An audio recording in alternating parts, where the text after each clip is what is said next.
Hi, and welcome to Common Denominator, straight up conversations with me, Moshe Popack. Each week I chat with pioneers, innovators, and truly inspirational people to learn the steps they take to turn their ideas into reality. My goal is to empower you to dive in, be bold, and take profound steps toward realizing your own potential. This week, my guest is Warren Tuttle, the author of the new book, Inventor Confidential, and the former president of the United Inventors Association. Warren's helped launch numerous consumer products, resulting in over $1 billion in retail sales. So if you're sitting on a great idea, but you don't know what to do with it, help is on the way next.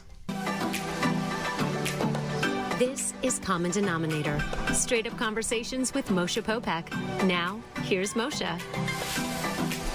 Hi, Warren, and welcome to Common Denominator. Well, thanks, Moshe. Good to be here. So take us back to the beginning of your adventure. What got you working in the space of inventions and with inventors? I started many years ago as a retail department store buyer in Brooklyn, New York, at a store called Abraham and Strauss, which many of your listeners may not know of, but today it's part of Macy's. And I was a buyer in the housewares, cookware, and electrics arena. And I eventually left there, came to where I live today, Connecticut, started a number of gourmet cookware stores, sort of Williams-Sonoma type stores. Started a cooking school, had a food catering business.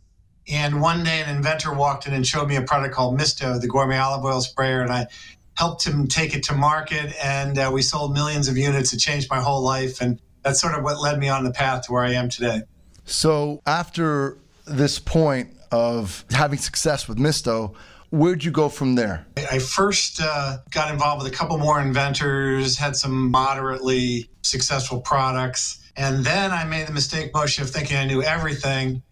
And I designed and developed my own product, which was a saucepan stirring device, which could fit on any size pot and was adjustable, could help you do other tasks while things were stirring on the stove. And I put all my money into it, all my effort into it, and actually did quite well in the beginning, sold about 100,000 pieces, thought we were going to do quite well. And then it didn't sell at retail. It was a complete bomb. None of the stores paid for it, none of the retailers. I learned a valuable lesson in life. I got out in front of the project. And it took me about 2 years to clean up the mess. And along the way, this new other inventor who had a product called Smart Spin kept calling me. I kept putting him off. He kept calling me. I kept putting him off. And eventually I cleaned up my old mess and went on, partnered with him to take out Smart Spin, which did quite well again. But that led me really to a reflection point of what am I doing? Where am I headed? And I took a little bit of time off, thought things out, and I decided that I wanted to go out and start what I call open innovation programs with companies. Sort of take my knowledge on the inventing side, take my knowledge with inventors, product development, and take those independent folks and hook them up with bigger companies.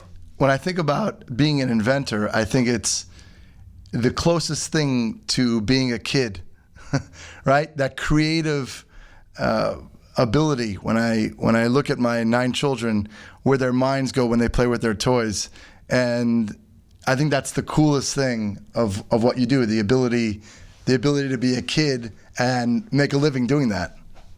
Well, there is a childlike feeling that comes from it. I agree with you. I also think that inventors are a lot like other creative folks, like artists, musicians, authors. They're creating something from scratch. Inventors are a little bit more technical, have more of an engineering background, but are quite similar to all those. But it is a wonder. One of the things we need to do with kids is to take that energy and those thoughts and give them some constructive education so they can take those things and do something with them later in life. But I think that's a very true statement, what you just said. So when you see in a type of invention, someone comes to you with invention, at this point, do you kind of know whether it's going to be a success or not? Absolutely not. That's the quick answer. Let me give you the longer answer. First of all, Moshe, I stick to fields, industries that I am familiar with and have a lot of expertise in. So that's housewares, kitchen products. It's hardware tools. It's things you see on direct response television. Those are areas of expertise for me.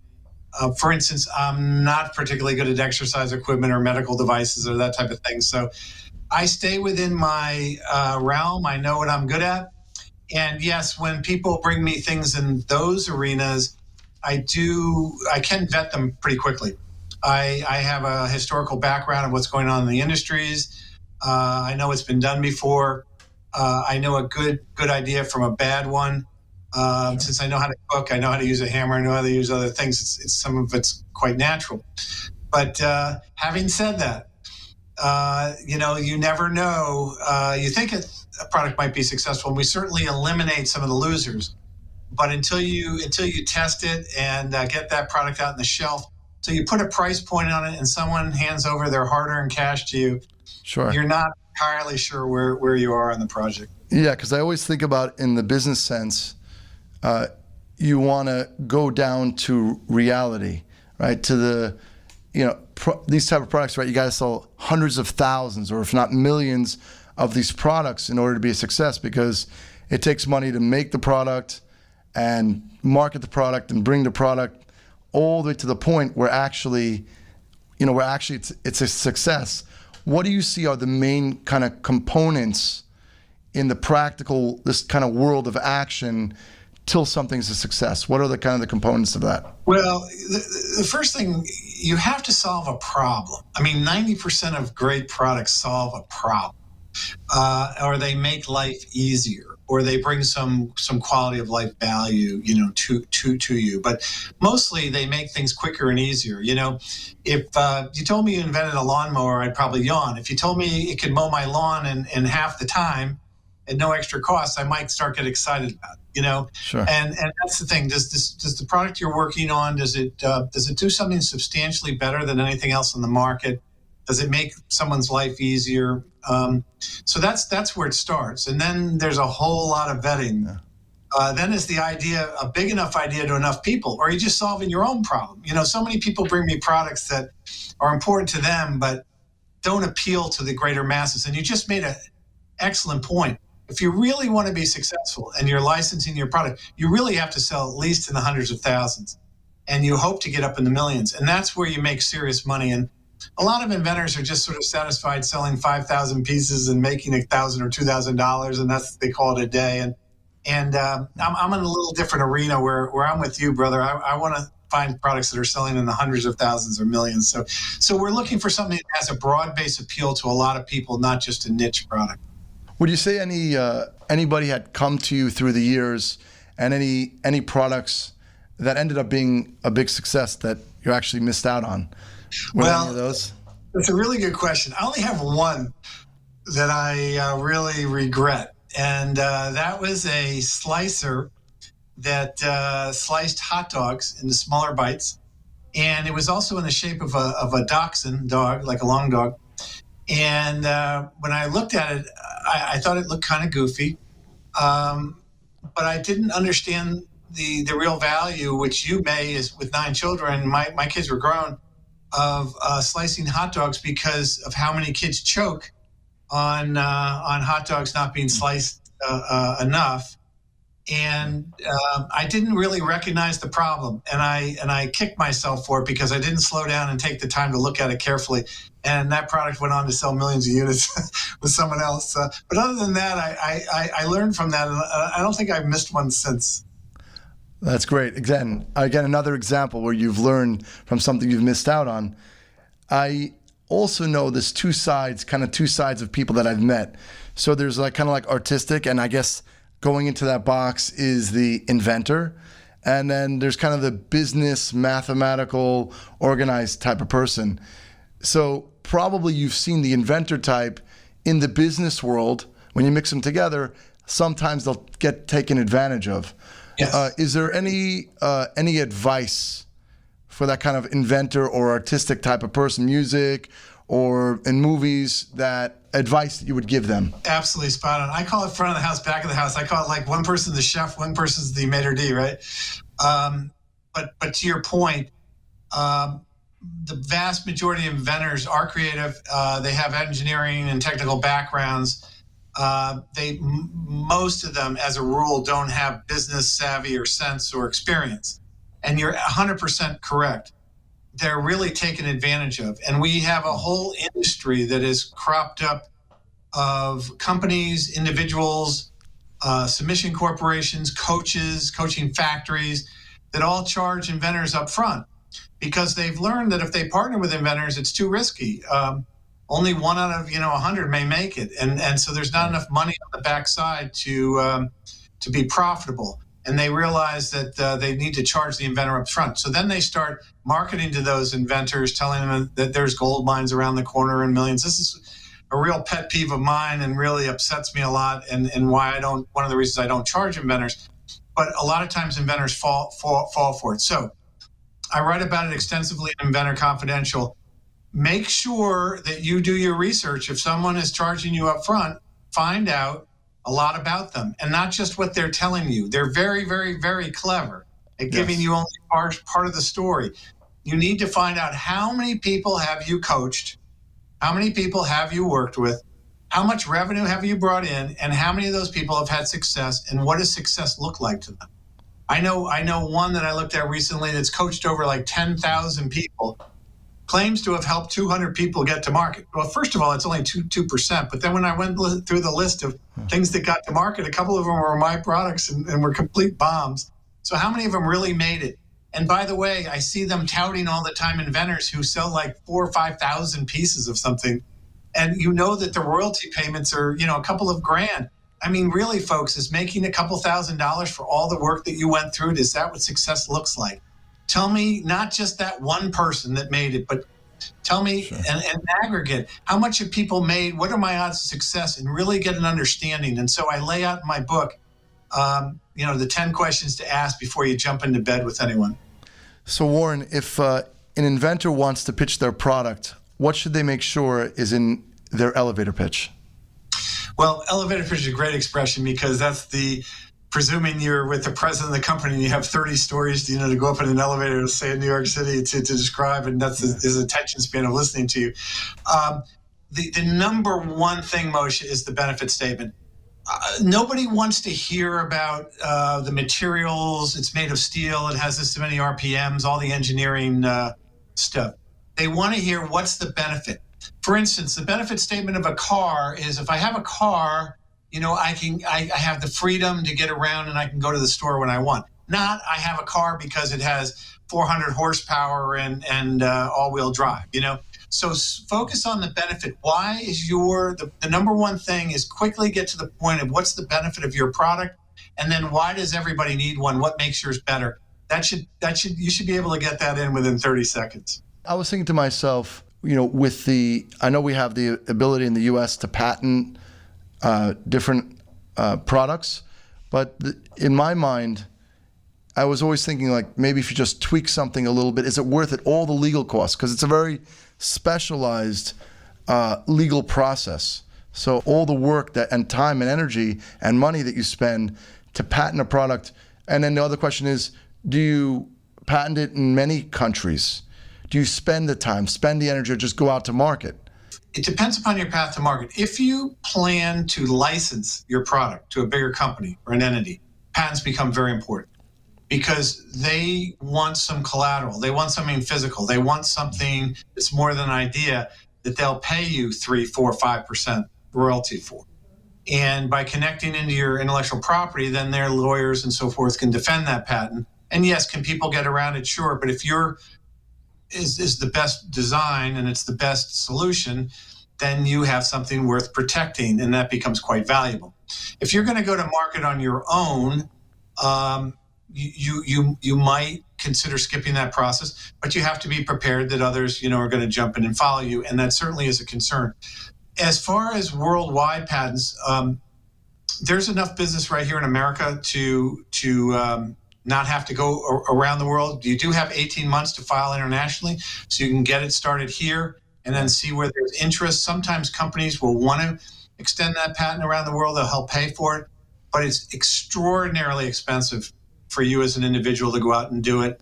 Yeah. And quite frankly, filing in a lot of these countries And you can do it strategically, like you could file in Germany and that will get you started in the whole EU and that sort of thing. But really, it only gives you a right to fight out the patent battles in those countries. I'll tell you, it was funny this morning at breakfast with my wife, and I told her that I would be speaking with you today. And I said, for years, I always had this thought of, which I thought I might have missed out on. So basically, you're in public restrooms or you're in schools, kind of an invention where you just have to use your foot pedal, kind of like the trash bins, and the toilet seat opens. But then my wife's like, that exists already. She's like, so I probably missed out on that one. Well, so let's just take that as an example. So let's just say that as your idea. This is what you have to vet. First of all, what else is out there? So you can do your patent search at the U.S. Patent Office, and you're going to find 150 patents out there on things that are similar. So then, does yours do it better? It's a better horseshoe, and then in which case it might still be worth pursuing. But then you got to think a little bit about your path to market. Let's say you want to install it in public restrooms. Well, now you're into a commercial sector, and there's a certain distribution channel and companies that dominate those, and you're going to have to learn everything you can about that industry, as opposed to, say, for home use and all that. So you have a good idea there, and then you just have to vet it and see where it goes. Do a lot of research. I know we mentioned a couple of times your new book, Inventor Confidential. Maybe a few kind of gems that you have stick out for you. You think the listener would appreciate? Well, I spend the first half of the book really talking about product development, about how to fine-tune your idea into something, how to build prototypes. I talk about the patent system, how to protect it so it's your property properly. I also talk about going to market directly and what I call the 30 steps, so that you understand the fundamentals of what's involved if you're moving ahead here. But the second half of my book, Moshe, is I have a section called Beware, B-E-W-A-R-E, and that's where I talk about these folks that sort of prey on inventors. And by the way, they come in different sizes and colors, and some of them are very slick. I also talk about some of the problems that we have today with the patent system and some of the big tech companies that are trying to upend the patent system and make it less relevant today, which I think is a big mistake. So I talk about a number of things that inventors need to be aware of. And then I have another section, the next section, called B, separate word, Aware, A-W-A-R-E. And there I talk about things like Kickstarter, trade shows, and other things that they may not be familiar with to make them more familiar. And then I go on to talk about organic innovation and why it's so important at grassroots in our country, and why we need to support it, and what everybody can do in America to make us more innovative. Well, I want to thank you so much, Warren. How could people contact you or get your book? Well, thanks for asking. So the book website is inventorconfidential.com. So please go on there, and it's also available on Amazon, and we'd love you to leave reviews. My website is tuttleinnovation.com, very easy. So you can go on tuttleinnovation.com, find out everything about me, how to contact me, and send me an email. My email directly is www.tuttle@yahoo.com, and I may not get back to you the same day, but I always get back within a couple of days. Well, thank you so much, Warren. Thank you. Thanks, Moshe. Glad to be here. Hope you enjoyed this episode of Common Denominator. Join me next week when my guest will be Ezra Frech, an American Paralympic athlete. Ezra was born without most of his left leg, but that hasn't slowed him down. In fact, he was a junior high jump world champion and will represent the U.S. at the upcoming Tokyo Olympics. Ezra's also the founder of Angel City Sports for kids, adults, and veterans with disabilities. His inspiring story comes your way next week. Until then, have a great week, and we'll talk soon. Thanks for listening to the Common Denominator podcast. Join us next week for another inspiring, impactful, and empowering conversation. To learn more about Moshe, head to MoshePopack.com. If you enjoyed this episode, feel free to share it. And we'd be grateful if you could rate, review, and subscribe to the show. Don't forget to sign up for our newsletter and visit our #Positivity store.